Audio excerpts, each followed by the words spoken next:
Communique coming from Parliament on the letterhead of the Parliamentary Services says immediate release Council of State calls on Speaker Bagbin.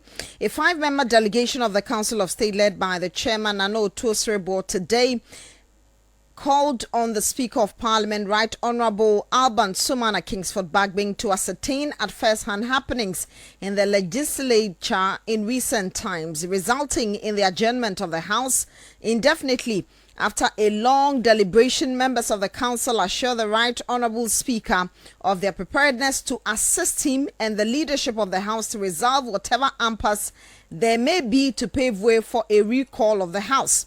The Speaker gave a brief of the situation in Parliament and the basis of his pronouncements on the floor of the House. He assured the delegation of his commitment to the development of the country's democracy and its people. The Council applauded the efforts of the Speaker in keeping democratic credentials of the country high through efficient handling of the legislature and his leadership as the president of the parliamentary organization like the Commonwealth Parliamentary Association International, Conference of Speakers and Presidents of Africa Legislatures, and an executive member of the International Legislative Advisory Council of the National Conference of State Legislatures in the United States of America. Nana Otuo encouraged him to continue with the good work in the interest of Ghana and all Ghanaians. Now, Mr. Speaker also informed the delegation that he is compelled to lead Ghana's parliamentary delegation to attend the 67th conference of the CPA International at Sydney, New South Wales. The statement continues that the Ghanaian delegation includes the former majority leader and member of parliament for Swami, Honorable Osei Chairman Sabun, so the two leaders of the House, two whips, the clerk to Parliament and other officials of the parliamentary service. The conference is to take place from the 3rd to the 8th of November, where Speaker Bagbin, the immediate past president of the CPA International, is expected to hand over to the newly elected president of the Commonwealth Parliamentary Association, the Speaker of the Parliament of New South Wales, Australia. The Right Honourable Speaker, however, indicated that he will return to Ghana earlier than anticipated due to a request by members of Parliament. Take note, request by members of Parliament. A statement used to say either on the majority or minority side to recall Parliament. He indicated that his office has already started processes to recall the House in early November. Speaker Bagbin has recently been elected the second term as president of the Conference of Speakers and Presidents of the African Legislature. And this is from the Public Affairs Subdivision of Parliamentary Service of Ghana. So that's the communique from Parliament. Let me wrap up. A lawmaker, Dr. Kwabena Donko, who is the Member of Parliament for Pru East on the ticket of the NDC, of course. Hello, good evening, sir. Welcome to I'm sure you followed the proceedings at the Supreme Court today, perhaps online or maybe physically present in court, I'm not sure. What do you make of the decision of the court? Well, I believe the decision is not a legal one, but a political one. And I have also stated that this particular Supreme Court, it's more political than legal. If you listen to the argument of the Chief Justice in her ruling, that a number of Ghanaians, thousands of Ghanaians would not have representation if the ruling of the Speaker is not stayed. It is the most flawed reasoning I've heard in Ghana's political economy. It is flawed because Parliament, per its calendar, will be rising in about 2 weeks from today. I see. That is one. Two, SAL has been without representation for 4 years. And they are not Ghanaians. Or unless I want to believe that some are more Ghanaians than the other.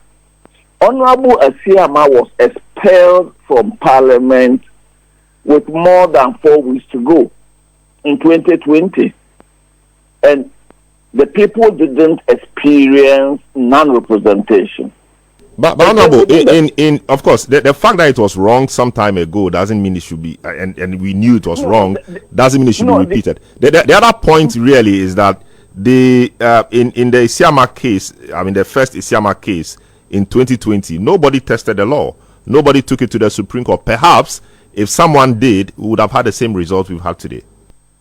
I absolutely disagree. Once NPP petitioned officially and stated that in the NPP constitution, once you opt to go independent or stand on the ticket to another party, you have forfeited your membership of the party. And that provision of the NPP constitution still stands. So the speaker then had no option because he came to parliament on the ticket of NPP, and NPP said he was no longer a member of the party. So that was one. But what of South? For how long have the people of South not been represented? In any case, by parliament's practice and convention, if a member of parliament resigns, dies, or for whatever reason, 3 months to an election, there is no by-election. The state stays vacant until election. So if juxtapose that with the 2 weeks left for Parliament to go on recess, and then you turn around and use that argument that thousands of Ghanaians will not have representation. The good people of South have not had representation for 4 years. They've gone through the whole gamut of the law, the legal process, and they still don't have representation. And that is why I think this Supreme Court, look, you needed to have seen the body language of the Chief Justice. What did her body language say? It was full of disdain for the argument that was being put up on behalf of the Speaker of Parliament, who, by the way, was only doing his duty as Speaker and as provided for by our standing orders. I see. What does this leave Parliament? I mean, you have 2 weeks to go on recess. Parliament, I mean, the process has been triggered to recall Parliament, and we've had this ruling today dismissing the Speaker's application to the Supreme Court to vacate its own earlier orders. Where does this leave Parliament and the legislative process? Well, today I saw the Council of State visiting the Speaker of Parliament. Indeed, this was a political challenge and ought to have been resolved politically. The stepping in the intercession of the Supreme Court in itself had very little legal stance, since issues to do with parliamentary elections are the issues of the High Court. Put all that aside. We are setting an extremely dangerous precedent. If this is a holding position of the Supreme Court, I sincerely pray that level-headed, far-thinking people should get involved in this. If they come up with an interpretation that says that even if you change parties, you can be in Parliament, then the spirit of the Constitution will have been seriously, the spirit of the Constitution will be seriously affected. This Supreme Court has consistently proven to be more political than legal. I see. So the NDC side of the House, of course, you guys or you people have said that you only hear or listen to what the Speaker tells you. Do you have any indication? It is not the NDC side. I mean, if you put it that way, you are being unfair. Our standing orders, only allow the Speaker to direct Parliament, the Speaker or whoever is in the chair. So whether it's the Speaker, First Deputy, Second Deputy, or in the absence of them, the one Parliament to elect to preside over a certain, they are the only people allowed. No external body. And this is where I foresee danger.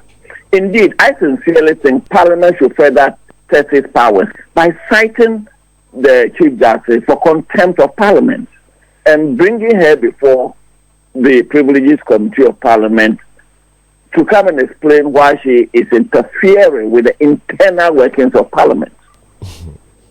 That'll be interesting. Thank you so much. I wanted to find out what the NDC side of Parliament will be doing about this decision. I can't speak for the NDC. I'm not the spokesperson. I can speak for myself as a member of Parliament. Very well. I personally think the best thing is for Parliament to be recalled after the election.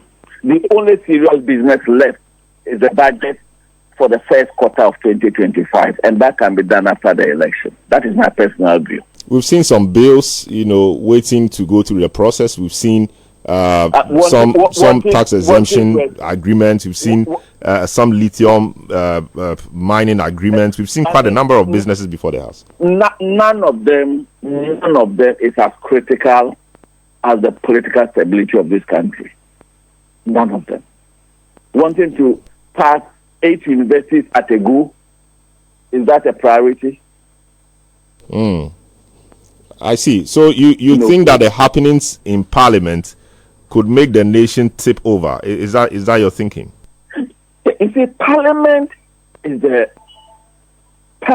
bastion of democracy in this country.